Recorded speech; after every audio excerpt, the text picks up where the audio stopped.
Meron din tayo ditong 7-seater ang capacity. Check nyo po itong 2019 Honda Mobilio RS, 1.5 RS. Automatic transmission, gas yung engine nito, odometer, 88,000 km ang tinakbo. Kasa maintain with complete kasa record. Price po nito, 558,000 kasama na po ang transfer of ownership mga boss. Ito, sporty look. Top of the line series po ni Honda Mobilio RS na variant po mga bossing.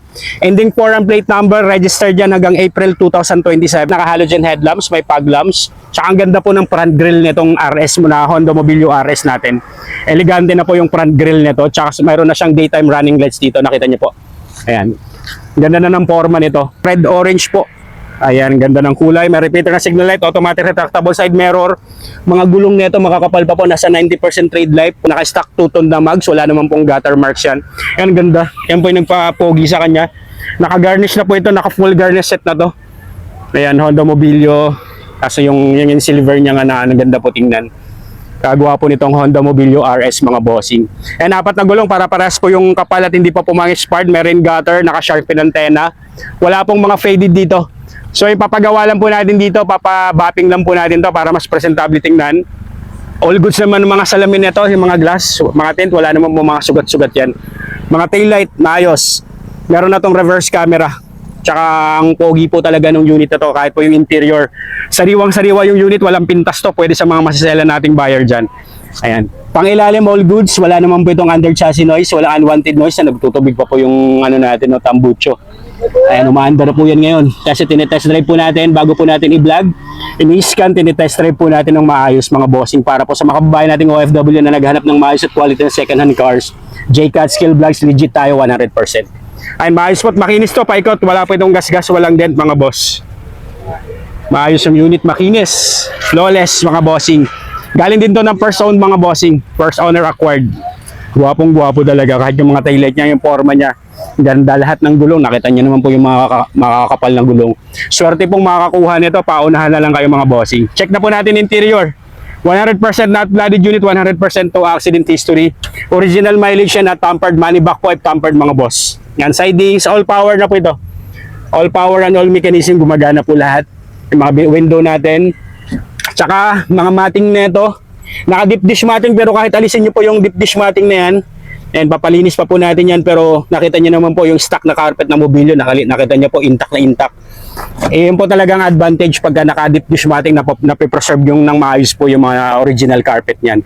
Tsaka ito, nakita nyo po yung upuan nito, naka-fabric seats to pero naka-pang-sports na po. Ganda ng pagka-fabric niya. Scan check nyo po yung resultang scan natin, 0 DTC. Pero syempre po pag check nyo po yung unit, pwede nating pa-scan, ipa-check ng actual para makita nyo po mga bossing. Pero na po itong steering wheel cover, pero kahit alisin nyo po yung steering wheel cover, all goods naman po yan. Wala pong mga tuklap, wala pong mga bakbak yan. 88,098 exact mileage na tampered, money back if tampered. Tapos ang ganda ng ano nito, naka-OnQ na dash camera. Ang linaw mga boss ng camera, ng dash camera niyan.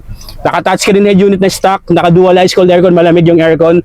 All intact yung mga sidings, mga ceiling malilinis. Ayan, gray ang ceiling nito. Yung kanina yung BRB nakita nyo, black ang ceiling. Ito, naka-gray lang po ang ceiling nito. Tapos yung mga upuan, wala namang punit. Lahat naka-deep dish matting. Dalawang susi na original nakasama, meron. Naka-remote key, dalawa. May kasamang RFID, dalawa. Auto shift tsaka easy trip. Manual and booklet nandito. Ayan, naka-touchscreen head unit. Ito with reverse camera po ito. And dalawa yung camera yung reverse. Meron na po dito sa dashcam installed sa aftermarket na dashcam. Tapos meron pa tayo dito sa head unit. And smooth ang shifting, naka-CVT na po ito, CVT transmission. Smooth ang shifting, wala pong kaldag, wala pong shift shock to. Tapos kung i-sports mode nyo po, kung manual mode nyo, meron na rin po itong paddle shift, meron na rin itong paddle shifter. Ayan, may paddle shifter. Same po ng BRB kanina na V-bar yan. Tapos ito, meron na siyang aftermarket na accessories, pero kahit alisin nyo po yan, maayos po yung armrest niyan sa unahan mga boss. So hindi na po natin naalisin, nilalagay lang po natin yan yung para kung gusto nyo pong may armrest na po na leather, meron na pong aftermarket yan. All goods po yung shifting na to mga bossing. Wala rin po akong masabi, walang pintas to para sa mga naghahanap po dyan ng quality na 7-seater po. Pwede nyo pong puntahan tong unit natin. You can bring your own trusted mechanic, check, scan, wala pong problema.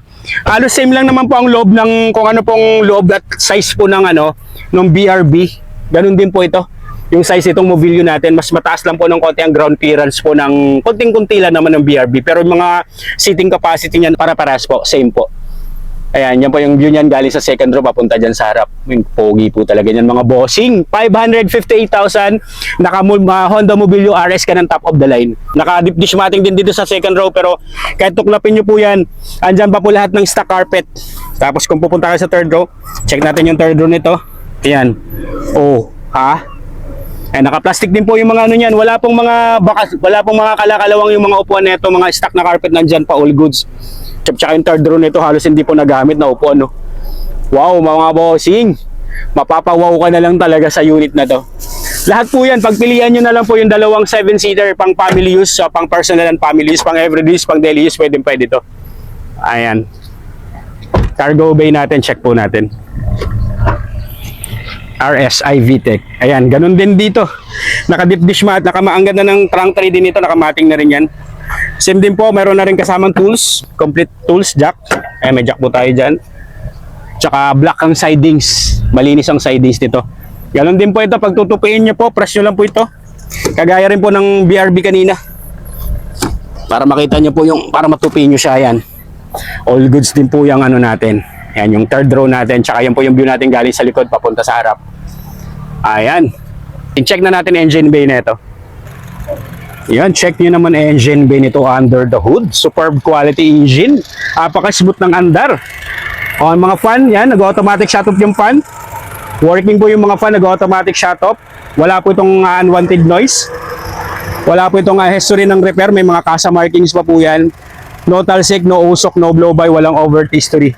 Unbox yung dipstick natin. All goods na all goods to mga bossing. Tsaka naka-Motolet Gold battery. Ayan, all intact. Wala pa po itong mga moisture na mga langis dyan, tsaka papaka-smooth ng andar neto. Kaya sa mga kababayan natin naghahanap neto mga boss, ito naman pong Honda Mobilio natin, same ng BRB, powered by a 1.5 liter iVTEC gasoline engine that produces 120 horsepower at 145 Newton meter of torque mga boss. Ayan, highly recommended din po ito. Pagpilian nyo na lang po yung dalawang 7-seater natin na Blinag. At abangan nyo po yung pang next ko pong upload. Ayan, God bless po. Ingat pong lahat. Bye-bye.